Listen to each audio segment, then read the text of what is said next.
بسم اللہ الرحمن الرحیم 14 چینل کی طرف سے میں ہوں چمن علی خان۔ آج مجھے بر صغیر کی پاک و ہند کی ایک ایسی عظیم الشان علمی شخصیت کا تعارف کروانا ہے کہ جنہیں شمس العلماء اور مجتہد پنجاب کے لقب سے جانا جاتا تھا۔ وہ ہستی کون ہیں؟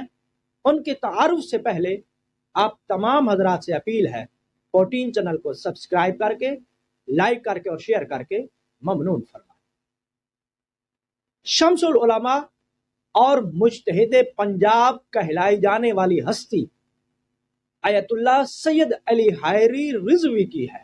آیت اللہ سید علی حائری رضوی سن 1881 میں لاہور کی سرزمین پر آیت اللہ سید ابو القاسم حائری رضوی کے گھر پیدا ہوئے۔ آیت اللہ سید علی حائری رضوی نے فقہ، اصول فقہ، حدیث اور تفسیر کا علم اپنے والد بزرگوار سے حاصل کیا۔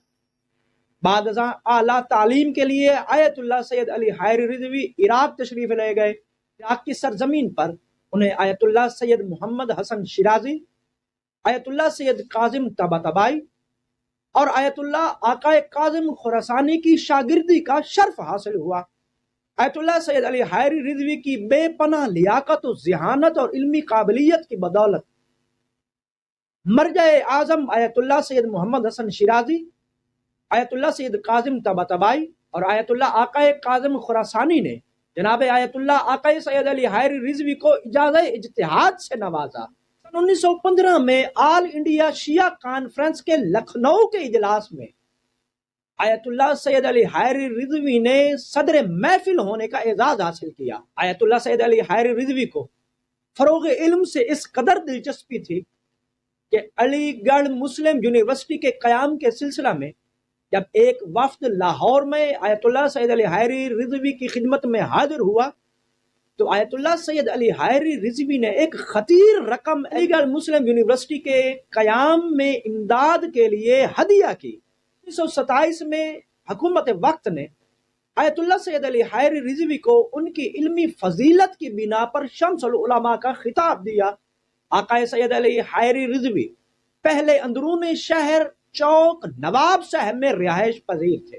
بعد ازاں انہوں نے وسن پورہ میں اپنا ایک مکان بنایا اور مکان کے ساتھ متصل ایک وسیع و عریض عالیشان جامع مسجد تعمیر کی۔ اس مسجد کو آج بھی جامع حائری کے نام سے جانا جاتا ہے۔ آقا سید علی حائری رضوی کے 3 فرزند تھے اور 3 بیٹیاں تھیں۔ ان کے بیٹوں نے اعلیٰ تعلیم حاصل کرنے کے بعد دنیاوی ملازمتوں کو ترجیح دی، جس کی بنا پر حائری خاندان کے فروغ علم کا دروازہ آقا سید علی حائری کی وفات کے بعد ہمیشہ ہمیشہ کے لیے بند ہو گیا۔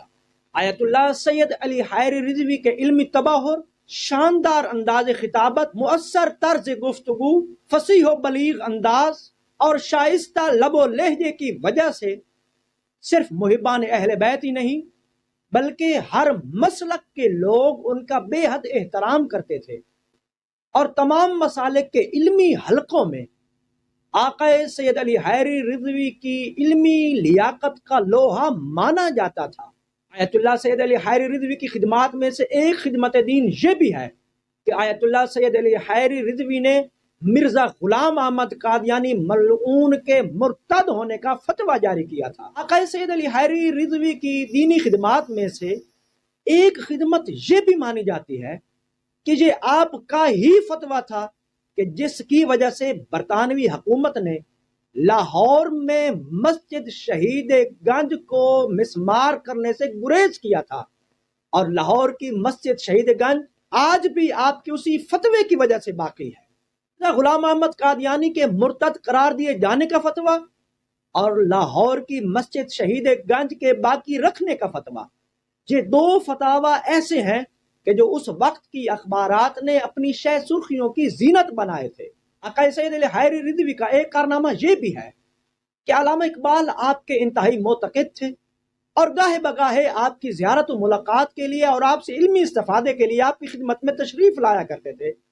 ایک مرتبہ ایسا ہوا کہ آقا سید علی حائری رضوی نے علامہ اقبال سے اس بات کا شکوہ کیا کہ انتہائی دکھ کی بات ہے کہ آپ جیسا مدبر، مفکر، ادیب آدمی و شاعر اپنے کلام کو مدحت اہل بیت سے محروم رکھے ہوئے ہے۔ آقا سید علی حائری رضوی کا علامہ اقبال کو مدحت اہل بیت میں کلام لکھنے کی جانب متوجہ کرنا ہی تھا۔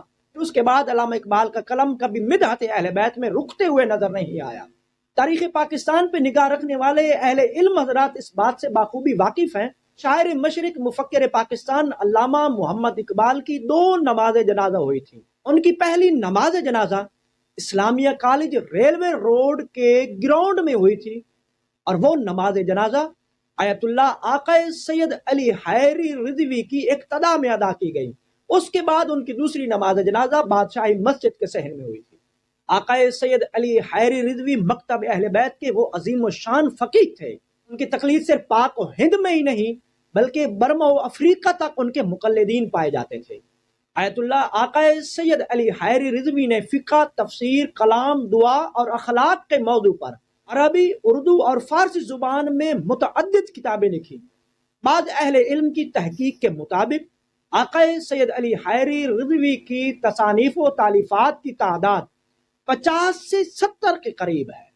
آیت اللہ آقا سید علی حائری رضوی نے اپنے والد بزرگوار مفسر قرآن آیت اللہ آقا سید ابو القاسم حائری رضوی کی رحلت کے بعد ان کی باقی ماندہ تفسیر لوامع التنزیل کی 15 جلدیں تالیف فرمائی تھی۔ یاد رکھیے، تفسیر لوامع التنزیل دنیا کی وہ واحد تفسیر ہے کہ جس کی ہر آیت کی تفسیر و تشریح 10 سے 15 علوم کی روشنی میں تحریر کی گئی ہے۔ آقا سید علی حائری رضوی نے تفسیر لوامع التنزیل کو اپنے والد بزرگوار کی طرح اس علمی انداز سے لکھا کہ تفسیر لوامع التنزیل کے مطالعہ کرنے والے شخص کو پتہ ہی نہیں چلتا کہ یہ عبارت ان کے والد سید ابو القاسم حائری رضوی کی ہے یا پھر یہ عبارت بذات خود آقا سید علی حائری رضوی کی ہے۔ مکتب اہل بیت کا یہ عظیم الشان آفتاب علم و عمل بالآخر سن 1941 3 جمادی الثانی 1360 ہجری میں لاہور میں غروب ہو گیا۔ آقا سید علی حائری رضوی کا مزار کربلا گامشہ بیرون بھاٹی گیٹ ہے۔ آقا سید علی حائری رضوی مکتب اہل بیت کے وہ پہلے عالم دین تھے جن کی وفات پر لاہور کے تمام تعلیمی ادارے بند رہے۔ خداوند متعال ہمیں آقا سید علی حائری رضوی جیسی عظیم و شان شخصیات کی علمی خدمات سے استفادہ کرنے کی توفیق عطا فرمائے، اور آقا سید علی حائری رضوی کو محمد و آل محمد علیہ السلام کے ساتھ معشور فرمائے۔ والسلام علیکم ورحمۃ اللہ وبرکاتہ۔